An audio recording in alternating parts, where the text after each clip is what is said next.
Greetings, dear ones. I'm Pastor Kelly. Welcome to Kingdom Connections. Today we're continuing our study with Jonah, the second chapter, verses 2 through 9. Here we find Jonah being renewed in his love for God and renewed in his commitment to obedient, faithful service to Him.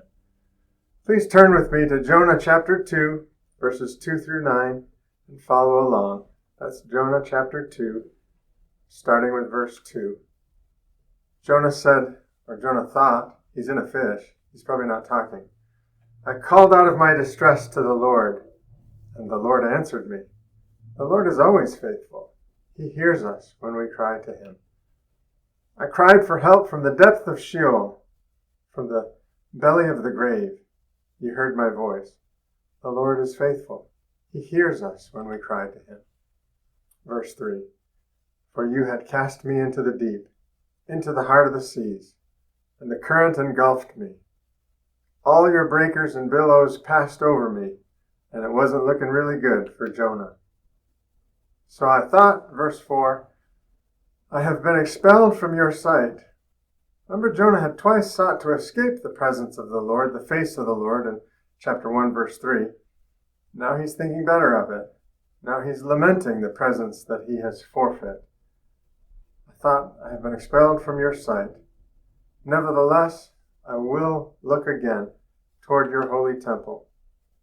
Water encompassed me to the point of death, literally to my very life. Water was at my throat. The great deep engulfed me. Weeds were wrapped around my head. I descended to the roots of the mountains. The earth with its bars was around me forever. But you have brought up my life from the pit. And we can all say the same.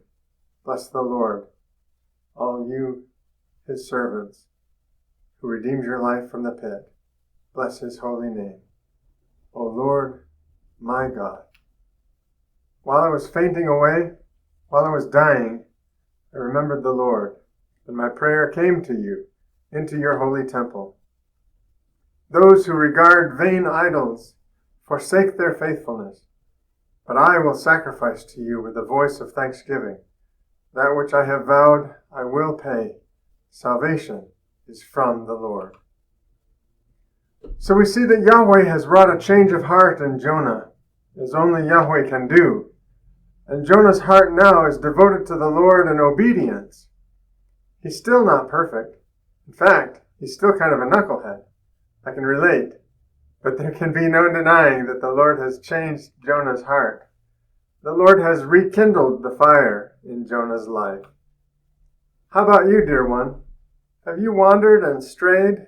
Have you left your first love? Do you need to stir things up a bit in order to keep the fire burning brightly? I love a good campfire. I've observed that a good fire needs 3 things to keep burning brightly. It needs fuel, it needs oxygen, and it needs structure, crisscross applesauce.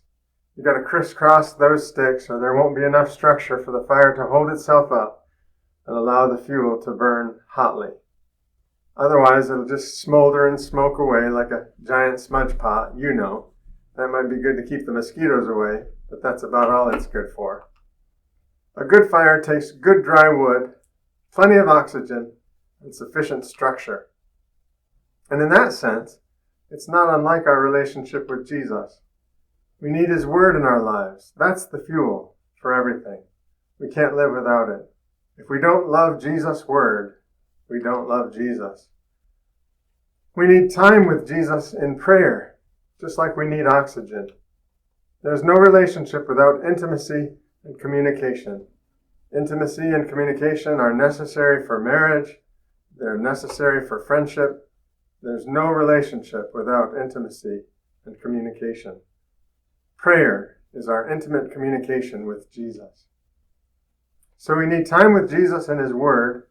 We need time with Him in the intimate communication of prayer. And we need time with Him in the supportive structure of healthy relationships with fellow believers.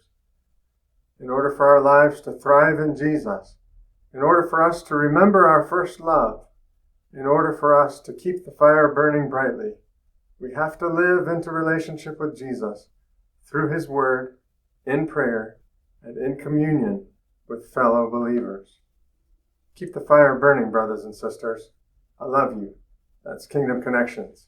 We'll see you next time.